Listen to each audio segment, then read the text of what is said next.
Time now for Heart Smarts during this American Heart Month. And here's a staggering statistic. Only 10% of people who experience cardiac arrest outside of a hospital will survive. This morning, a reminder just how critical those first few seconds are. Sarah Taffet was a senior softball player at Fordham University.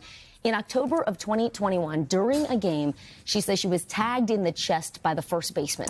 As she ran off the field, Sarah collapsed. Her team's certified athletic trainer, Bridget Ward, sprung into action, immediately starting CPR. Now, after 2 rounds and a shock from an AED, Sarah regained consciousness. Nearly a month later, Sarah was diagnosed with a rare congenital heart defect. 4 days later, she had surgery, and 3 months later, she was back in the field. Sarah and Bridget join us now, along with cardiologist Dr. Jennifer Haythe. Good morning to all of you. This, I mean, certainly just a wild story. Yeah, truly. Sarah, let's just start with you. Tell us a little bit about, what happened. What do you remember? And when you got this diagnosis, sort of understanding, oh, I actually have an issue with my heart. What did you think? I mean, it was all so crazy. It all happened so quick. It was my senior year. When I found out the diagnosis, I was honestly relieved in a sense. They knew what happened. It was curable. I was able to get it fixed. So, yeah, honestly, it was just a relief once I found the diagnosis and was able to get back on the field. And you're doing great today? Phenomenal today. So take me back to that day, because I think this is a bizarre little twist of fate here. You actually carried the AED down to the field because, Bridget, your hands were full. Yeah. She ended up actually carrying the medical bag that I bring that has air splints, air casts. And I just threw the AED in there, and I had my medical kit, and I just said, hey, Sarah, can you grab this bag? And she brought it to the field. Is that wild? It's wild. And I've never seen the bag before in my life. And it was a device that ended up helping to save your life. Bridget, let's talk about the role of an athletic trainer, because I think some schools are very, very lucky to have people in positions like yours. Tell us what you do, obviously the equipment you carry, and your training. Yes, absolutely. So an athletic trainer, a certified athletic trainer, is somebody who is basically prevention, evaluation and rehabilitation of all injuries and illnesses, mostly injuries, obviously. And yeah, we attend all home and away contests, matches, races, and then I'm also at every single practice as well.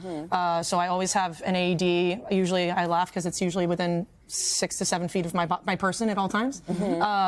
So it's incredible what athletic trainers do, and we're mandated to be CPR certified to be an athletic trainer. So.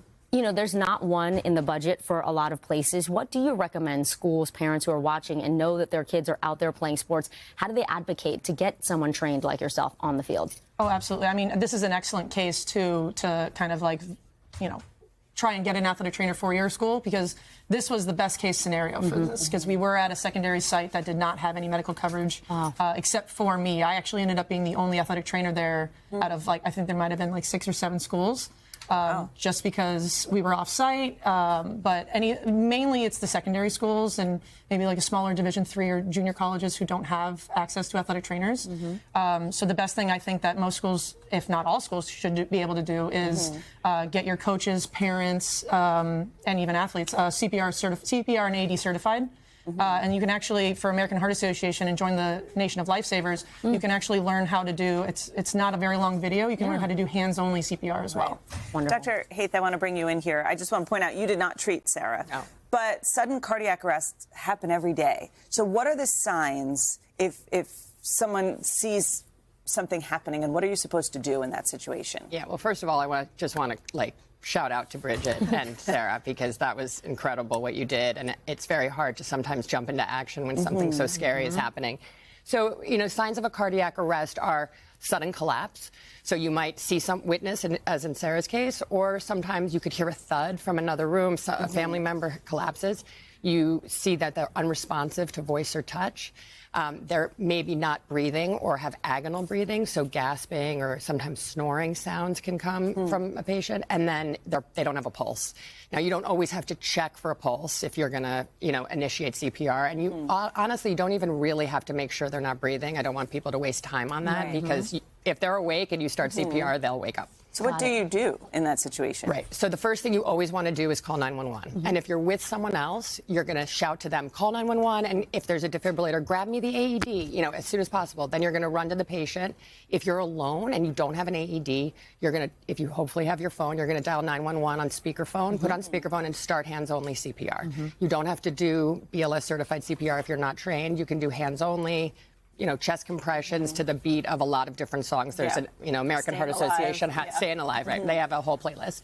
And then if you have an AED, you're going to put the AED on and you're going to check. And it will tell you if there's a shockable rhythm. If there is, it will shock the patient, tell you to stand back. And if there's no shockable rhythm, it would say resume CPR. Okay. And then you will wait until, 911 arrives and EMS arrives. Such important practical advice. Sarah, we're so glad you're here. Congratulations on completing your first half marathon recently. Oh, wow. And before you ladies go, Bridget, we actually have a surprise for you. The American Heart Association wants to honor you with the Heart Saver Hero Award for providing CPR and also, obviously, for saving Sarah's life. And to all three of you for raising awareness about CPR, how important it is. Thank you all so, so much. And congratulations, Bridget. Sarah, we're glad you're doing okay. Thank you, guys. Thank you for sharing so much. your story. Thank you. Hey, thanks for watching. And don't forget, you can catch the Today Show every morning on NBC or take Today when you're on the go. Just follow the Today podcast on Apple Podcasts, Spotify, or wherever you listen.